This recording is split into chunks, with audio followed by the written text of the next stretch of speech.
And before we go out to the back garage, I just wanted to take a quick video of the front garage. This is a 32 by 24 foot building that's attached to the house. It's got a little extension in the back that was for the previous owner that liked to drive his boat in, unhitch it, and then drive out the back. This has served its purpose. I've just simply outgrown it. I got to the point where I was moving cars around if I needed to work on anything. You can fit 4 cars in here, 5 if you have one on the lift, which we did one time when there was a severe hailstorm warning. This has been a great project for me. It served its purpose earlier in life. It was unfinished. I did the wiring, the installation, the OSB board. I painted it. It really helped me in deciding what to do out back. For instance, I'll never do OSB again. It's a real pain to paint. It doesn't look that great. You can see all the chips and stuff in there, but it was cheap at the time, which is why I did it. I would never do white outlets again. They just get too grubby. But this is where it all started, and it really helped solidify what I wanted to do with a garage out back. And if we just walk over here, you can actually see the garage from this one. So there it is. When I bought the property, there was a 12 by 20 garage out there, and I had to move that out of the way to build this one. There wasn't much I could do given the property lines. It was just right in the way. I sold it. Someone with a flatbed trailer came and got it. And there was a bunch of trees to the right of it, and I cut all those down myself. It was my first time doing a chainsaw. It was a really fun project. I still have all my limbs. So that saved me some money right there, not having to pay someone to clear those trees out. So that's the front garage. I'm gonna go around and give you a quick tour, and then I'm gonna talk about each component, electrical, lighting, the insulation I use, what I did for trusses, the spacing, the flooring, and all that. There's a lot of debate on what's the best way to do it. Are the things that I wish I'd do differently? What were the costs? So hopefully this video will cover all of that for you to help you planning if you're thinking about tackling this project yourself. So let's start with the front. I've got 3 10 by 10 doors in the front, and I've got an entry door, and I've got some motion lights around it. And then over on the side, I've got another 10 by 10 door with this little side entrance. I've got some windows to give me some lighting, another entry door. And you can see at the top, I've got an 8 by 8 door. That gets me into the storage area above it. There's also a set of stairs inside that go up to that. And the crane operator that did the trusses is the one that recommended that I do that. And let me tell you, I'm glad I did.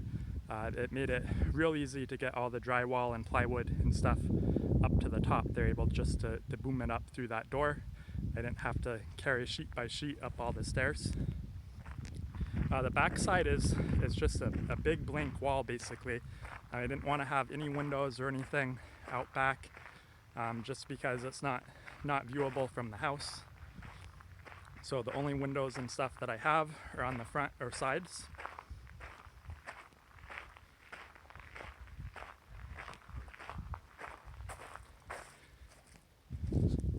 Here's the other side. I've got a window, and you can see at the top, that's the exhaust for the heater upstairs. That right there, that pipe sticking out is a vent for the drain.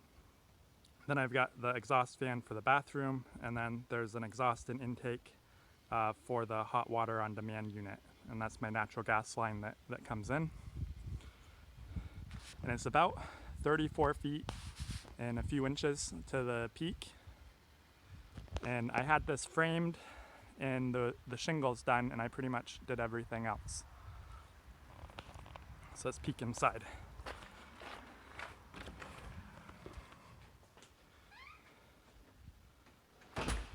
So I said I like 90s turbo cars. I've got some 3000 GTs and Supra and RX-7, 300 ZX is my friends. But here's the inside.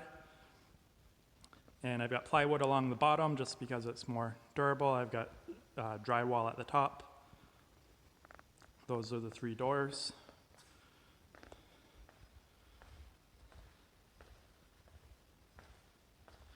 I've got a little room over here for the air compressor and tire changer and balancer. I got some storage on top. I got a drywall board with a to-do list.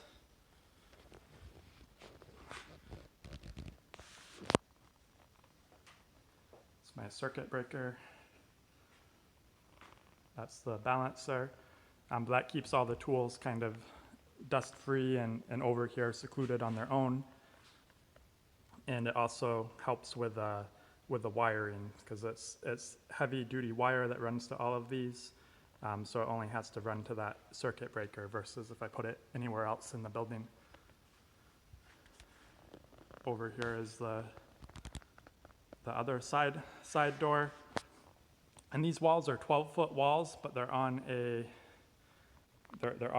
footing here. Those are frost walls. They'll stick up about 6 inches. So that means my ceiling is about 12 feet 6 inches. There's the whole back wall. Said there's no windows or anything like that. You can see I've got my LED lights. And I've got two fans at the top, and I ran some outlets up there with I think it's 10-3 wire. So eventually I'll have wire running to this lift, and I'm going to put a 2-post in here, and I can power that from the ceiling so I won't have to run a cord over.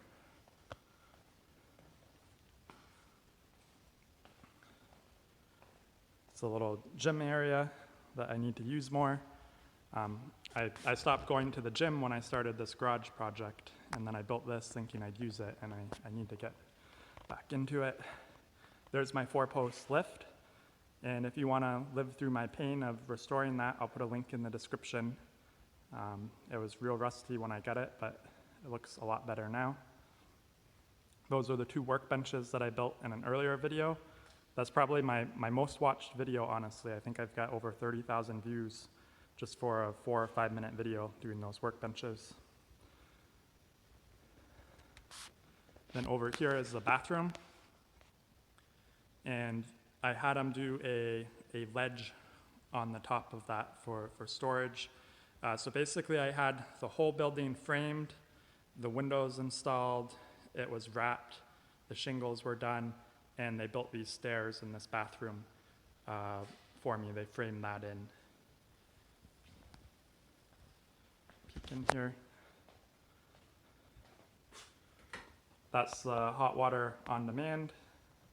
This is a sink that my friend's dad had out in back of his house for, I don't know, 10, 20 years. Cleaned up real nice. There I am. And that's a shower. I did a cabinet, so if I'm out here, I'm working on something, I'm all grubby and oily, I can just go in there and clean up before heading into the house. Got a fridge over there, and I've got some chairs there. It kind of looks like a little waiting area. I may change it up eventually, I'm not sure yet.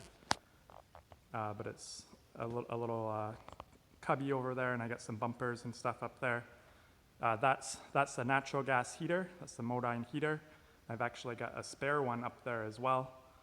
Those both came from a Burlington drug company that renovated their warehouses. They're getting rid of their old heaters, so those were both free.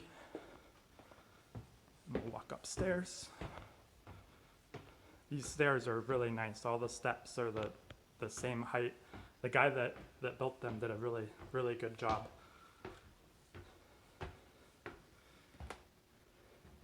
This is what I call my parts room, pretty much. And I also use it for shipping and packaging. So I've got a lot of automobile parts for 3000 GTs and stuff like that. That's a little 3D printing area. Over here, I've got another little natural gas heater that keeps the upstairs heated in the winter. And then I built these kind of storage shelves for more car parts and stuff. And then in here, this is my wood shop area. So this entire upstairs is 18 feet wide by 8 feet tall and then 64 feet long. And I pretty much Just added this divider wall to separate the wood shop from the parts room. And I keep everything heated in the winter. I think I keep it to like 54, 55 degrees, which is honestly plenty if you have a sweatshirt on. If it is cool, I can come out here and turn it up for while I'm working out here. This is the door, and that made it so easy. We just opened it up, they boomed it up here, and I just had to walk over and grab the plywood, grab the sheetrock, and slide it off into this room.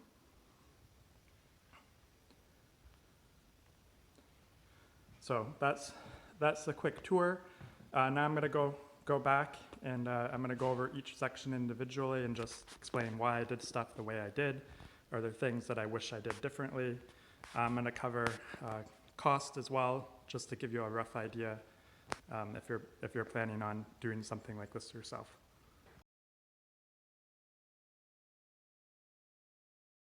So let's start from the ground up.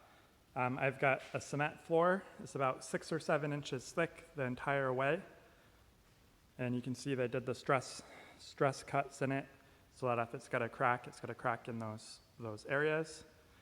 And the reason I did it so thick is because I was gonna do some car lifts in here and I wasn't exactly sure where I was gonna put them.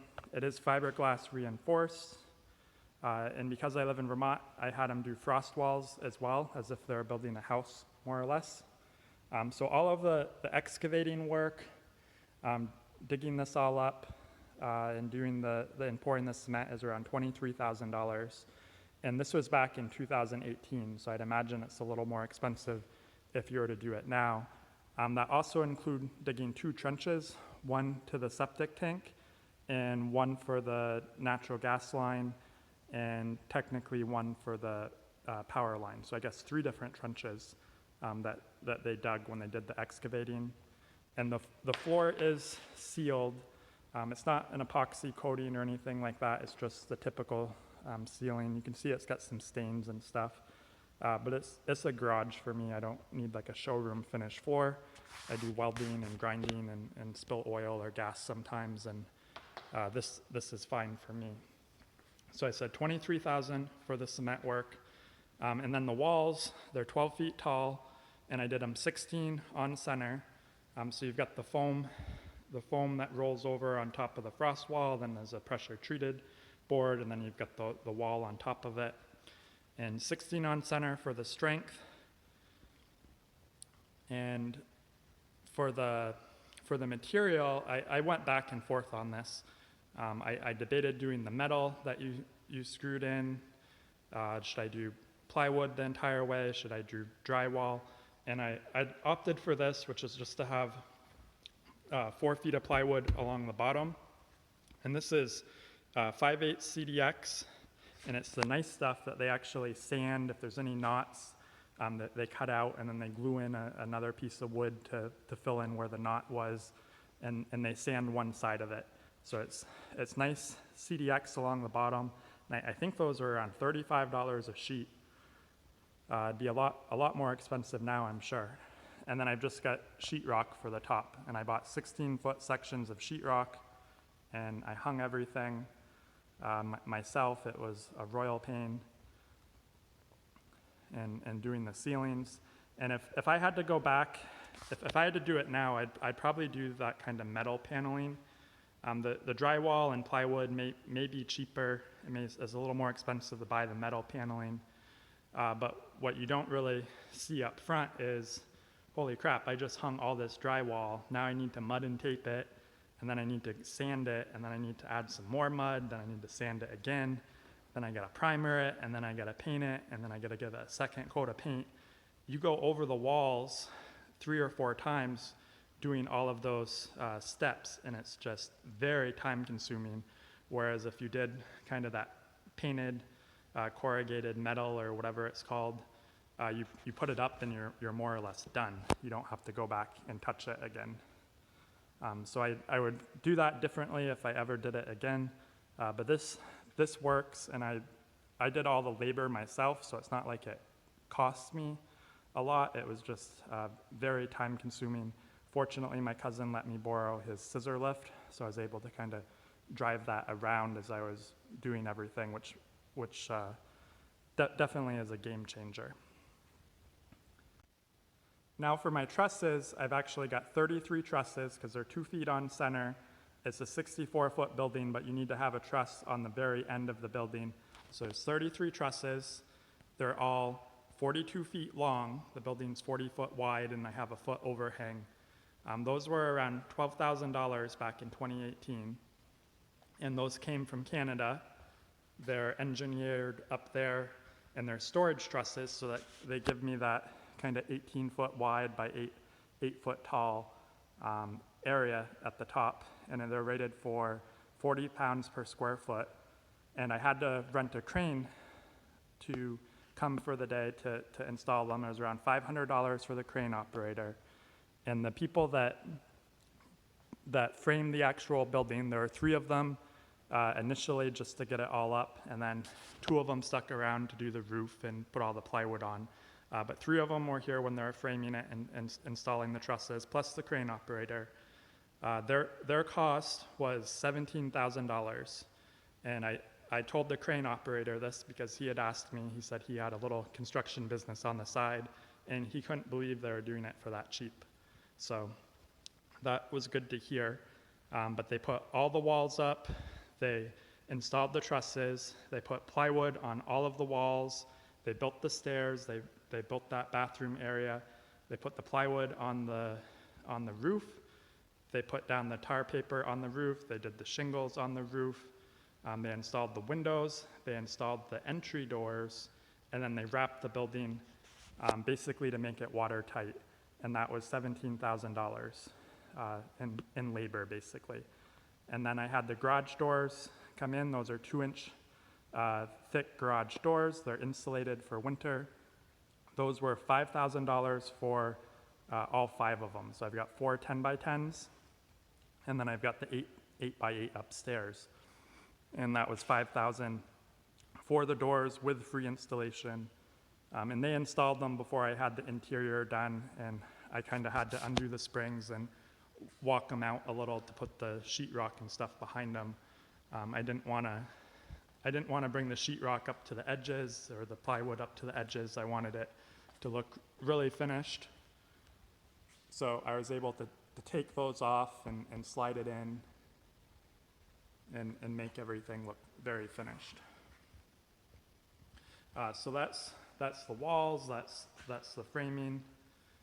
The windows are just double pane windows. I wanted windows in the doors as well. And I didn't want anything that was gonna rot, so these are composite doors. So the sides right here, this is like that AZEK material that's not gonna rot or anything like that.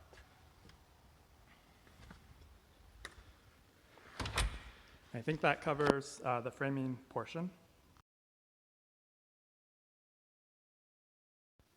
Now for the insulation, downstairs I did rolled insulation that's meant for a 2x6 wall. I forget what the R value is, but it's pretty much the best you can get for that wall size. And I did that all the way up the walls downstairs, and then I put plastic over everything for the ceiling and for the side walls. And then for the floor here, I needed to do a blow-in insulation. So I needed to make sure that the insulation wasn't gonna blow out onto the soffit. So they actually made these plastic things that are exactly meant for that you staple in. And then I stapled those in, and I rented a machine from Lowe's, and I bought all this Arctic Cat, or Attic Cat, whatever it's called, the pink stuff. And I had all of those upstairs in the machine upstairs, and I basically did blow-in insulation. And for the floor, I wanted to get the insulation under here. I was able to kind of slide the hose under the floor to about halfway and just let it blow insulation and just slowly pull it out. And then I would go on to the other side, and I'd do the exact same thing from the other direction. And that would get the floor really insulated. And then for the sides, I would just blow it out to those plastic things that I stapled. And I went through a ton of bags, but it worked. I was able to do it with a friend. I basically ran the hose and they just fed the machine. And then for the upstairs, I did more insulation on the walls, but I didn't do plastic up here. I did the paper because I could just staple gun it to each side. And I didn't want the insulation to fall off the back. That's something that you would read about. So I did have some 2x4s that ran along the back of this wall just to kind of strengthen it and secure it, but there's still some gaps of like 1 or 2 feet where there's not a 2x4, and I didn't want that backing to lean in. So I ran some wire all the way down, some fencing wire, and I stapled that to the back of these walls just to keep that insulation from wanting to fall in. And then one thing that I wish I did differently, you can see it in the photo I'm going to put up here. These walls for these trusses, the actual board that's right behind here is a 2x4. It's not a 2x6. And I wanted the thicker wall. So hindsight, I wish I had known to mention that when I had the trusses designed to make this board here a 2x6 instead of a 2x4. So what I did is I bought some 2x6s or 2x8s, and I ripped that extra 2 inches to give me another board to kind of screw in to the back of that 2x4 to make the walls thicker. That way I could run thicker insulation on the walls. And then the ceilings, I also stapled that up there. So the wall insulation goes all the way up to the top to that corner, and it stops at the top of the wall. And then the ceiling insulation goes over, and it actually goes out a little and kind of sits on top of that wall insulation that goes up. So the ceiling insulation goes over another 6 inches, so that in that corner I've got a full thickness of insulation. So downstairs was non-faced insulation and plastic.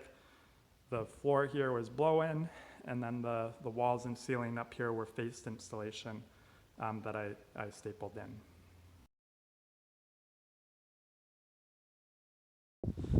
So now we'll go on to electricity. And originally the house had 200 amp service from the pole coming into it, and I used to have a small garage out back that I tore down before I built this one. And I had a sub panel that went out there that was just 50 amp, and that wasn't going to cut it. So what I have now is coming from the pole. I've got 400 amps coming into this box. I took the padlock off of there, but it splits. I have 200 amp service that goes through to the existing breaker in the house, and then I have a 200 amp service that goes out to the garage. So 2 of these, one's for the power wire coming in, one's for like Comcast and cable, and then going out to the back garage, I've got the power wire to the back garage, and I've got the Comcast and cable. I did run some outdoor RG6 cable down there. I've got a splitter in here that I don't have it hooked up to send the coax signal out to the garage for like Comcast, but I could. And the reason I have the splitter out is just every extra splitter that you add will take a little off the signal, and I want to keep the signal as strong as I can in the house. But if I ever do put a Comcast box or anything out there, I'll add that splitter in, and I just have to hook it up inside there. And then this is outside the back garage. This is where my power wire comes in. This is for the RG6 wire or anything else you'd want to run. I've also got a string ran through here in case I need to pull anything else through. I've got an outdoor outlet, and the conduit goes down in the ground. And this is a sliding joint area just because the frost can move the ground, and it'll allow the ground to have some play, and it won't crack the pipe or anything. So let's hop inside.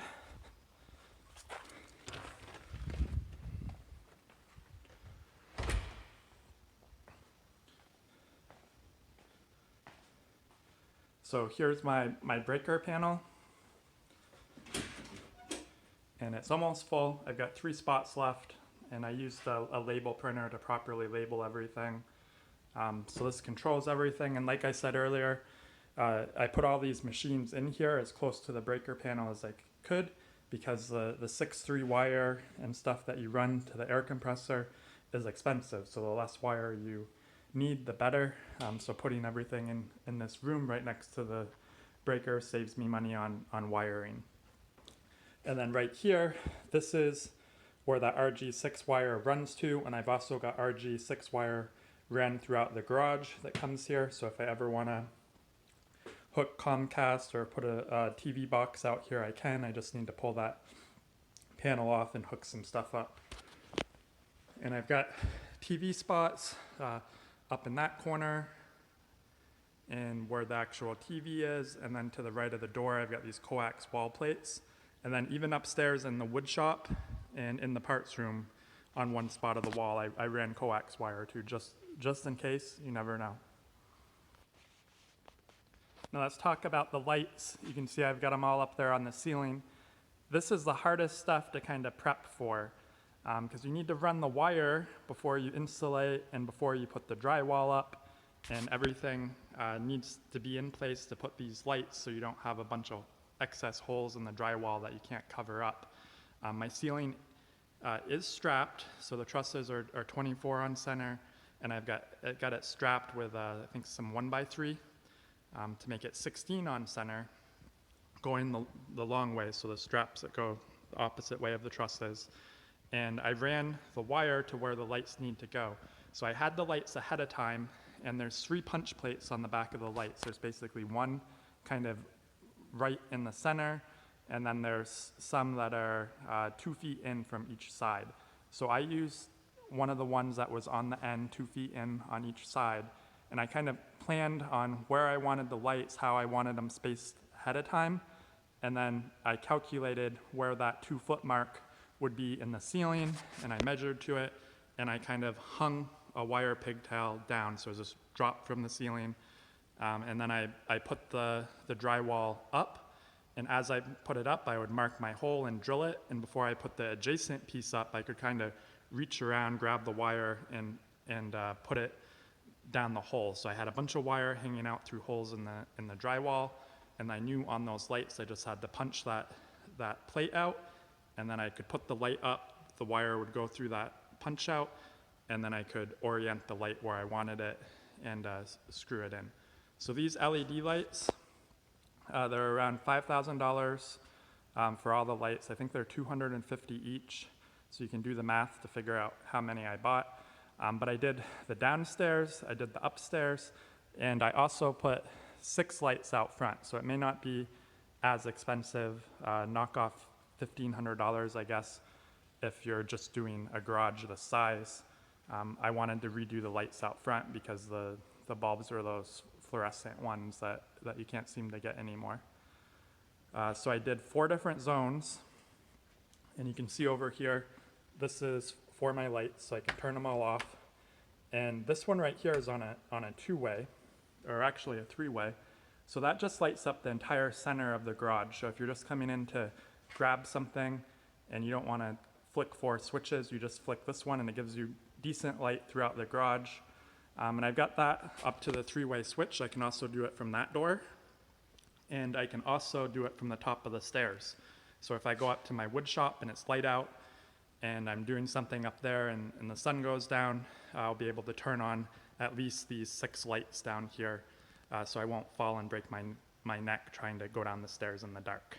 So 3 different spots that I can control those center lights, and then it's pretty much the far bay, which is over there, and I also have a switch by that door that controls these same lights, so that's wired up for a 2-way switch, so I can turn these lights on from this door or that door. This over here is what I call the middle bay area, so it's for that middle garage door. And then this is for the one that's closest to me, so this bay. And these lights you can turn, they're LED, you can direct them, you can actually grab the bulb and you can twist them to direct light one way or the other. And if you have them all turned on, it's very bright in here, plenty bright do anything. There's no shadows. You kind of want to plan for stuff.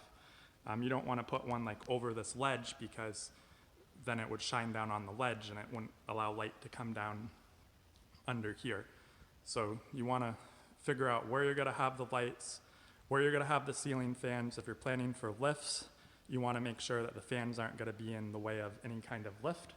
So I put one right there. So I knew I wanted to put a 4-post in there, and that's kind of out of the way from everything.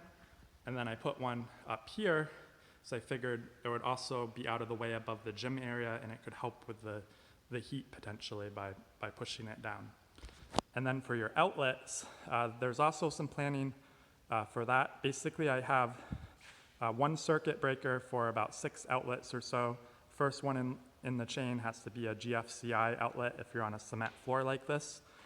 So I got 6 on that wall, 6 over here, 6 on this wall, and then for this back wall, which is really massive, I actually have 2 sets of 6 outlets. If you divide it in half, the outlets on this side of the room go to one circuit breaker, and then the outlets on this side of the room go to another circuit breaker. And I knew I was going to have workbenches over here, and I didn't want to have to crawl under it for an outlet, so I put this 4-block kind of up higher so I could get to it easily.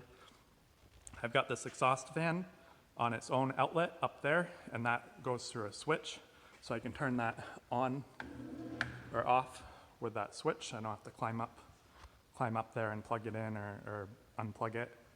And in the winter time, I'll unplug that, and I've got a foam box I made up there, and it'll slip over that just to help seal it up better for the winter. I don't use the exhaust fan too much. And then the garage doors, these are high bays, and they make optional garage door openers, and they don't go in the center like a traditional garage door. They actually connect to the bar that goes across. So if you see up there, I've got an outlet kind of next to each bar. There's one on the right of that door, one on the right of the middle door, and one over there.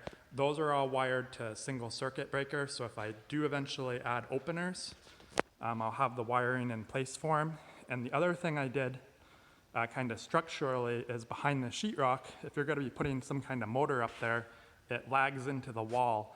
I added a piece of 2x6 kind of face-wise, so there'll be a lot of meat up there if they have to screw a motor in. There's a lot of stud that it can find and go into.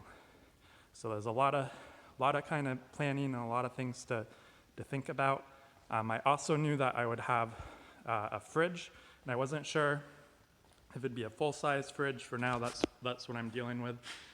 But this outlet behind the fridge, and I also got one over in that corner in case I wanted to put it over there. That's on its own breaker, and then the bathroom is also on its own breaker.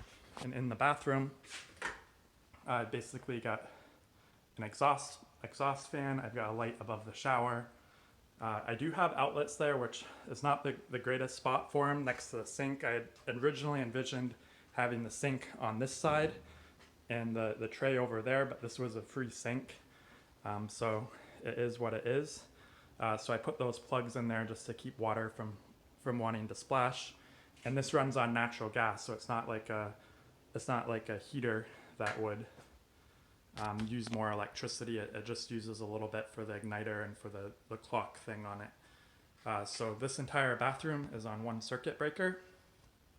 And I went with hot water on demand, more or less because I don't want to heat water and have a storage tank out here. It'll just use electricity when I need hot water. So we'll go upstairs and discuss up there. These control the upstairs lights, so I can turn the parts room on or off, or the wood shop on or off, just in case I walk outside and I can see through the window that a light's on. I don't have to run back upstairs. I can just flick it right there. And I get my steps in today. And then what I did upstairs is I didn't want to run line from that breaker all the way up for every outlet. Up here is I did a sub panel.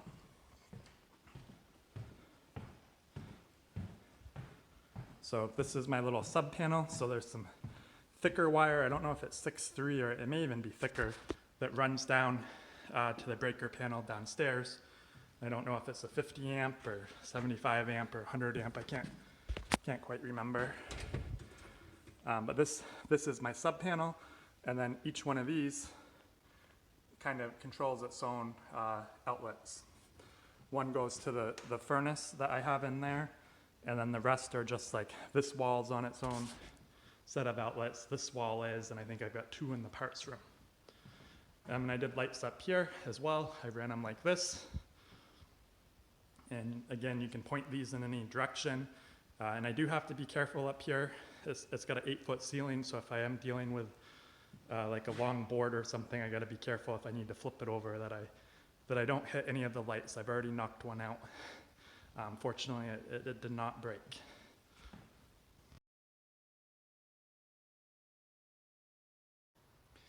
So this is where the natural gas comes into the house, and what runs along the street is kind of high pressure, low volume, I guess. It's a smaller pipe. It comes up, it goes through the unit and meter, and then it goes into the house. And we added this right here to go out to the garage. And because once it goes through here, the pressure isn't as strong, and I'm running that big heater out there, we need to get a lot of natural gas out there. So this is what they call low pressure, high volume. It's a really thick pipe. I've got a shut off here if for some reason I need to turn it off. But this pipe was expensive. So we had already dug the trench. It kind of comes out and it goes along the tree line and then back up there. So we had the trench dug about 3 or 4 feet down, and they came out and they put that pipe in and they had to pressure test it and stuff.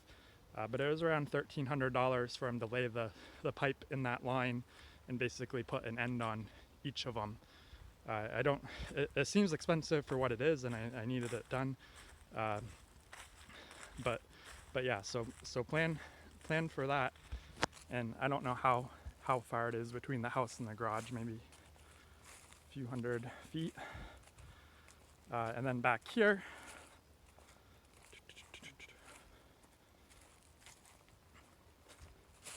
getting my steps in. I still need to throw some paint on this and put some kind of sealant there, but that's where it goes into the garage, and that's where that line comes up.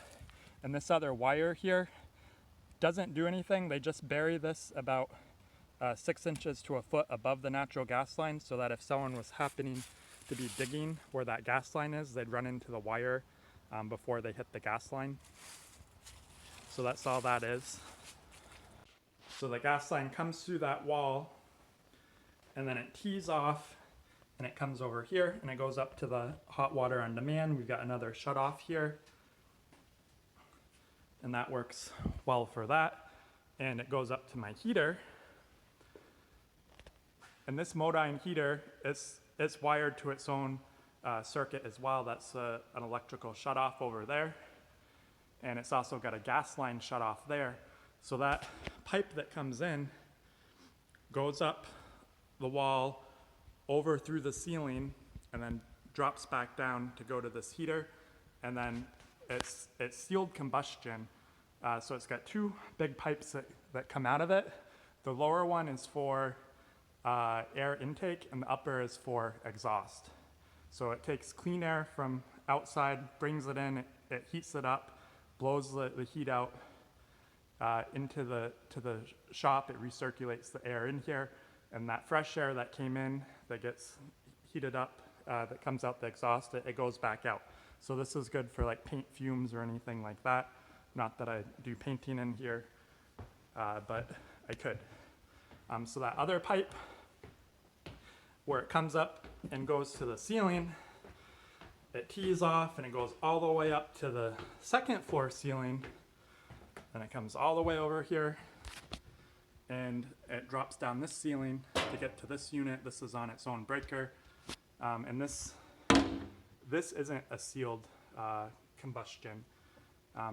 It takes the air from in here, and that's what it heats up. So there's only 1 pipe coming off it for the exhaust. But there's a gas shut off here, and I got really lucky. The guy that that did all this was very reasonable as far as installation. I hung both units, so this one is hung with some lag bolts.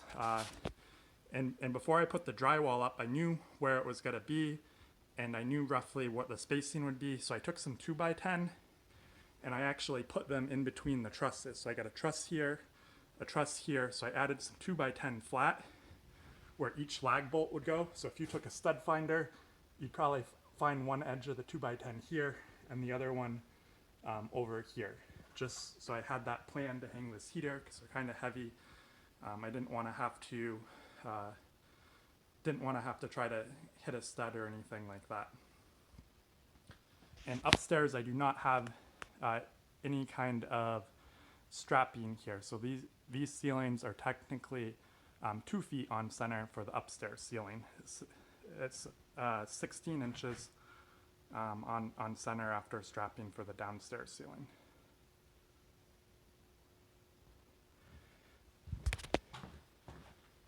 And then one last thing, I also mounted this one. So that I said was around $300 or so to install after I'd hung it. This one I did the Unitrack. That's how these mount. There's some threaded rod that goes in the top, and it's got track that you put up. And there's a special mount. I don't know if it's focusing well or not. There's a special mount in there that basically goes up and then it turns to lock into the track, and then you can slide it back and forth wherever you want it. So I put the Unitrack up. That has 3 lag bolts in it. I think it hits 3 trusses. So each long metal piece hits 3 trusses. So it's very secure. And I had a friend help me put it up there. We had some staging set up. We got it up on the staging, and we kind of just lifted it and then kept sliding wood under it to raise it until it got high enough where we could kind of lift it and twist it to get it locked into the track. But we had all this hung, and I had the intake and exhaust pipe holes there for him to run everything in. And I think this was around $500, $600 to run the gas line and hook this one up. And the guy also hooked me up with the heaters. He's the one that did the work at Burlington Drug Company. So he had both of these heaters, and he said I could have them if he did the work. So if you were to buy one of these, it'd probably be around $2,000 or so. So it was definitely a steal to have him do this. And then he even gave me an extra heater. So if something ever goes wrong, I've got a backup one or one that I can take parts off of. So he did both heaters, and he also did the hot water on demand. And I think the hot water on demand was around $400 for him to install. And again, I had the unit hung on the wall for him, and he did everything else.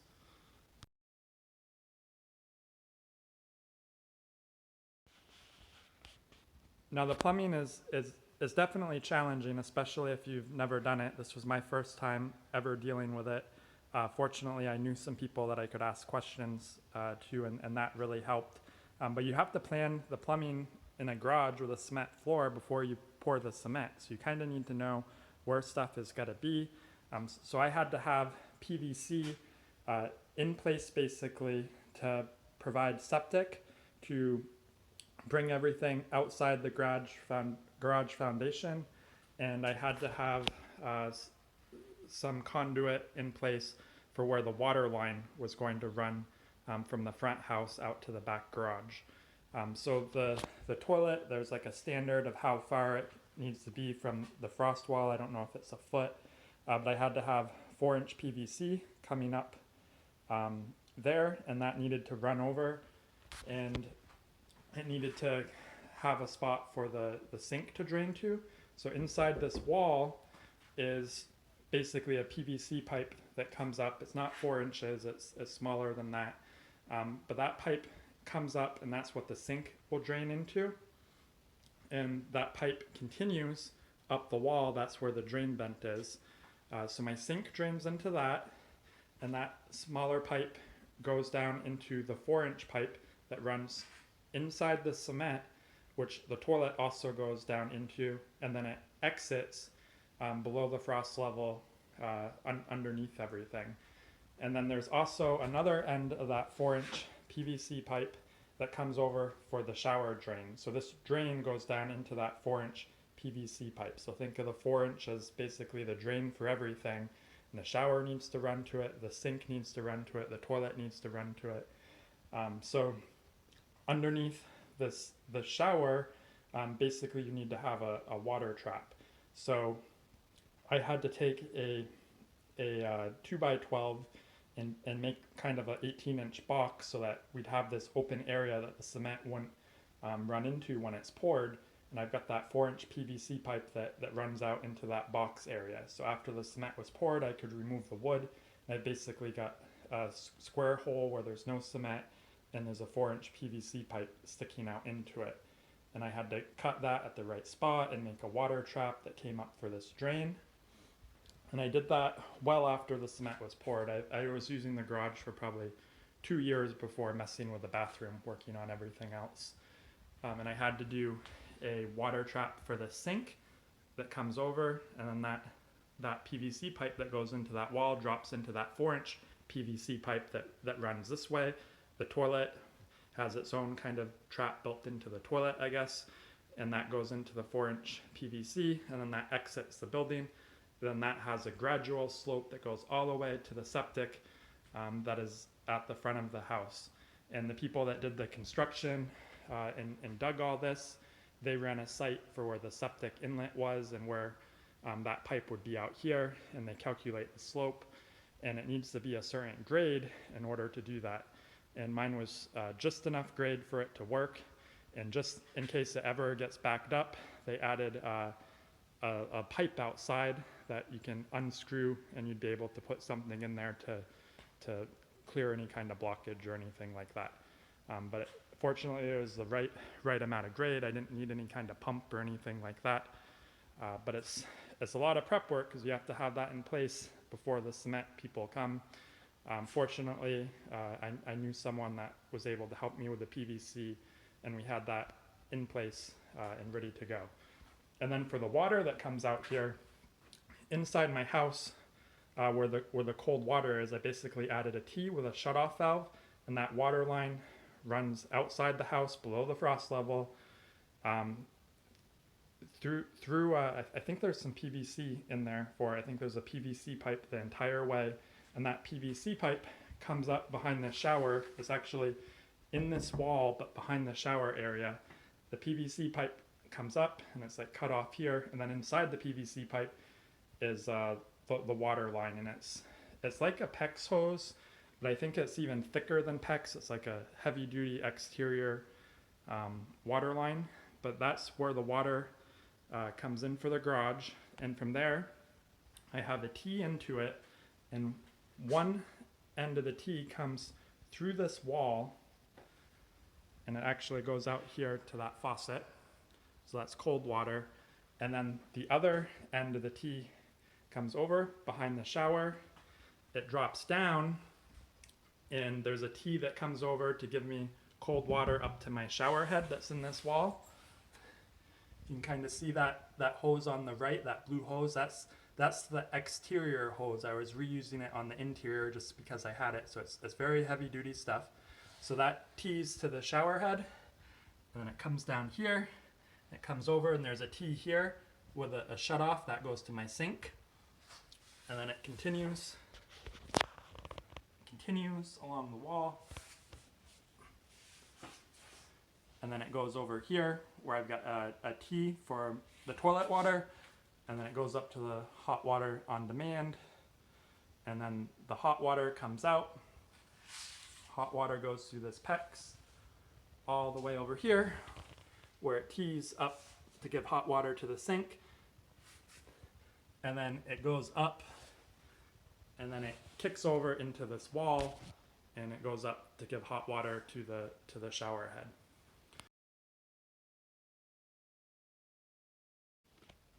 So let's talk finances. How much did this garage cost? I didn't keep the best of records, honestly. I spent a lot of money up front, saved and spent a lot of money up front just to pay for the framing and get the cement done to get basically watertight is what I wanted. And then over time, I slowly went back and I did everything myself.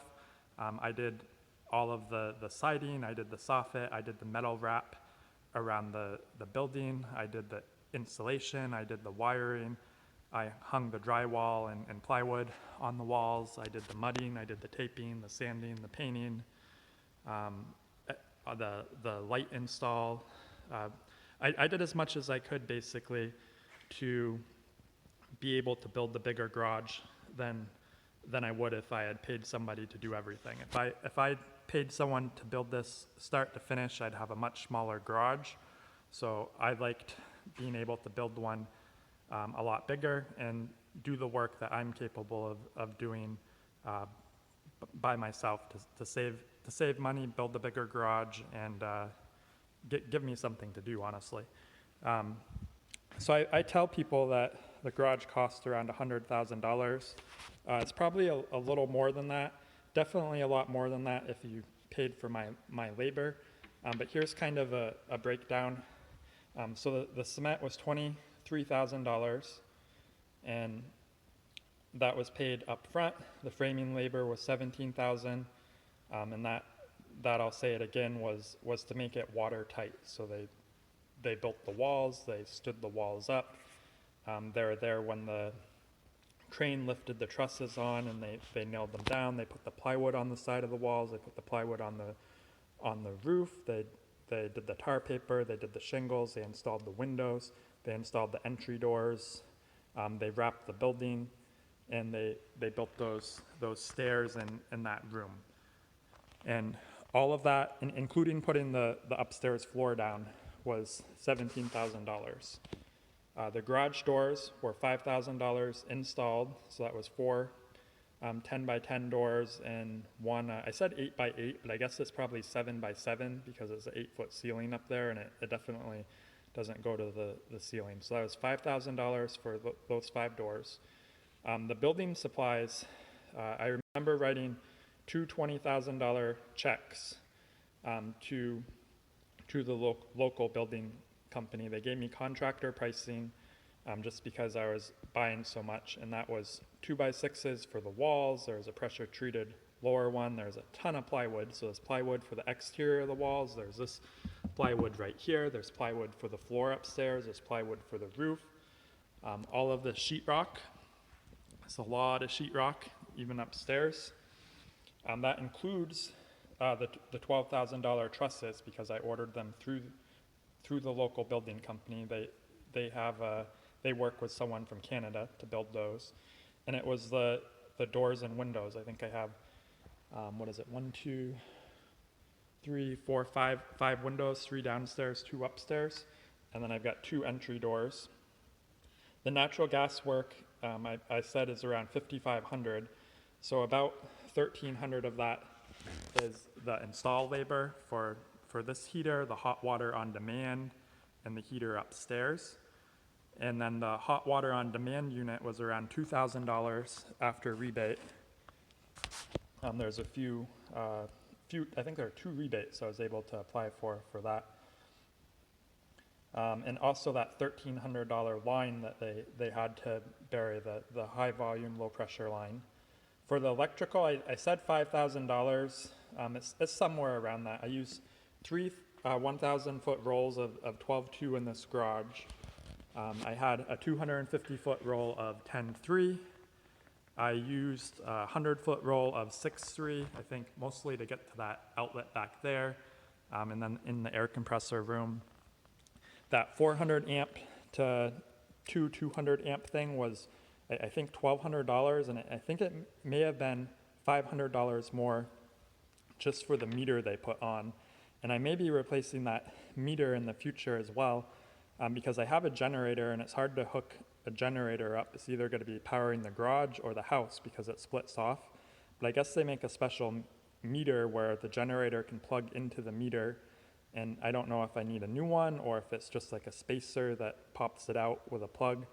But I may be spending more on that just to be able to use the generator. That Atticat blow-in insulation, it was 74 bags that I lugged upstairs, and I looked through my email. That was $1,890, and I did a a few different orders on that, and I used the Lowe's coupons. I don't know if there was 10% off over 250 or more, but I did a few orders to basically get that price. The plumbing was around $2,000. The shower was, I think, $600. The toilet was around $300. The sink was free. And then there was a lot of miscellaneous costs for the fittings, the drainage stuff, just the faucet in the shower. It's a Moen. I wanted like a quality product, including the faucet for the sink. So I said around $2,000 for that. And then the lighting is $4,500. I said it was around $5,000 for all the lights, including some I put in the front garage. I went back and did the math. It's about $150 for each light fixture that you see. So that works out with my 27 light fixtures and at $150 each, plus some extra cost for the motion lights outside, and I've got some outside lights. I said around $4,500 for the lighting, and I think if you add all this up, it's around like $104,000. Obviously, there's some more costs, but I paid for some stuff out of pocket, like screws and nails and all that kind of stuff, trim boards, the strapping. There's some other little things, the coax cable, the coax connectors. So I'm at $104,000 there. You could call it 110, give me a $6,000 buffer basically to build this garage. And then I also did some driveway work. So that was another $20,000 about. So the driveway work in front of the garage, I have a 64 by 40 pad where they dug out like a foot of sand. I have sandy soil. And as prepped for pavement, basically, there's a little extension that goes around to this door for the side of the garage that you saw.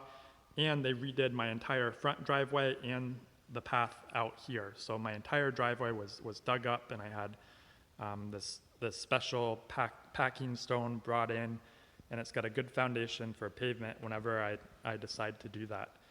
So if you want to count that as part of the garage, this cost me around $130,000.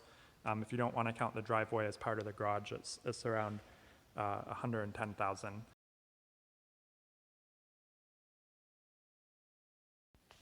So I know one of the things that people always ask is, if you did it all over again, what would you do differently? Probably now, if I was considering doing this again, I would look into a steel building. I know the price of lumber and everything is shot way up. Not that steel hasn't, but it seems like lumber and building supplies, it may be easier and cheaper to build the steel building now. I'm not sure. I'd at least entertain it.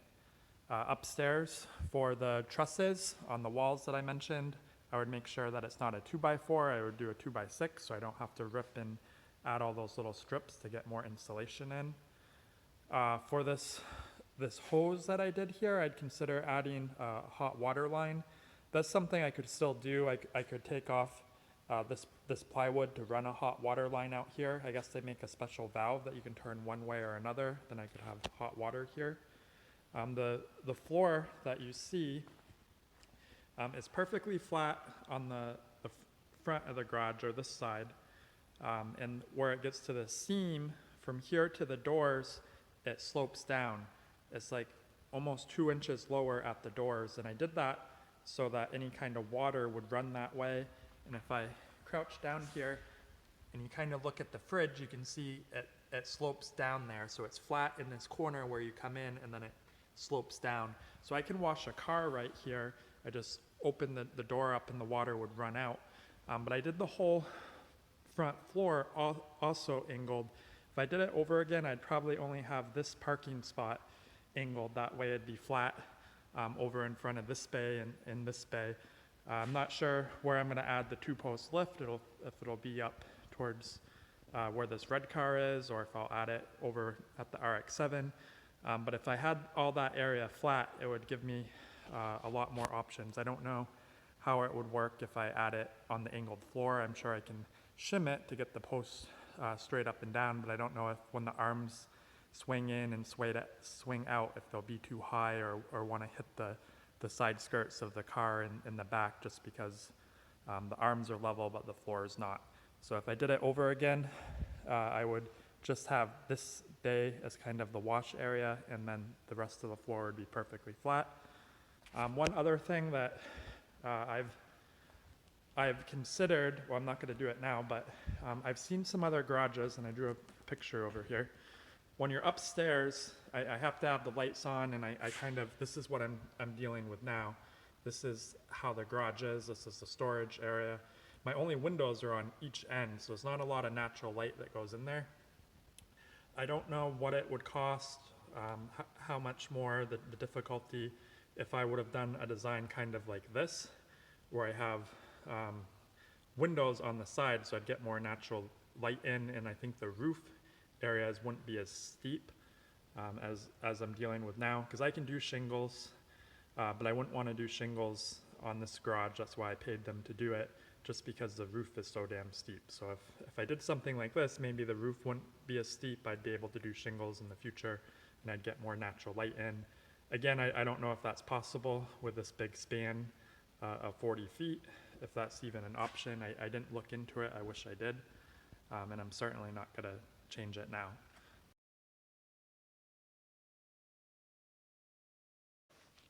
So what's next? I said a garage is really never done. I've got some more projects planned, some short-term, some long-term.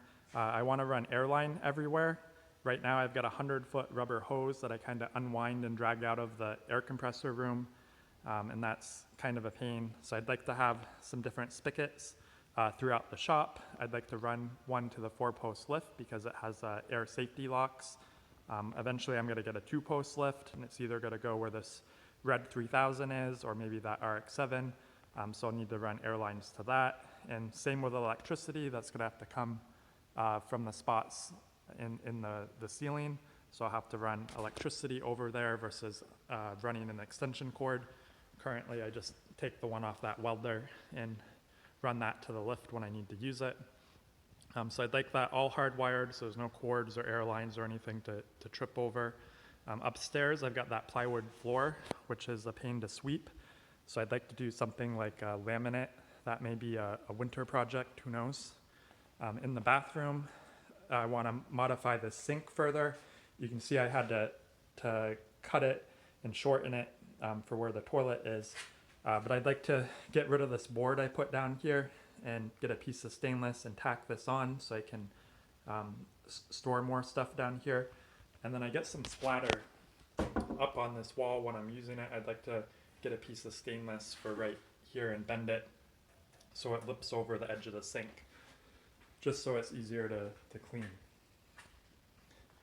And then real long term, probably not for a while, just the way prices and everything is, but I'd like to add an extension onto the garage going off the back, maybe 30 feet out and 40 feet long, and put a door right where that welder is. And then in the front, I could have a sandblast cabinet and store my paint and everything.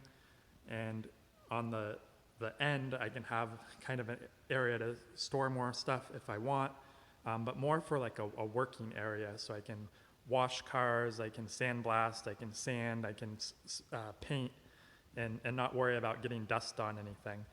Anytime I do a kind of project like that in here, I'll move stuff out, or sometimes I'll use my front garage for it because I used to do stuff up there.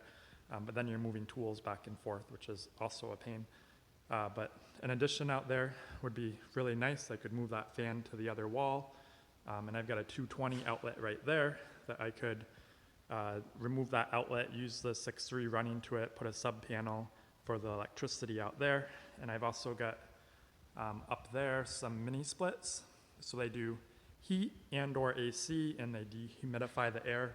So eventually I'm gonna install those, and it'd be real easy to do the wiring if I did it at the same time as I did an addition. Currently I just use a little dehumidifier right there, and I just empty it every now and then. It works really well. I keep it at 55% humidity in here. But the addition is long term. Definitely don't tell anyone in my family about it, but maybe someday.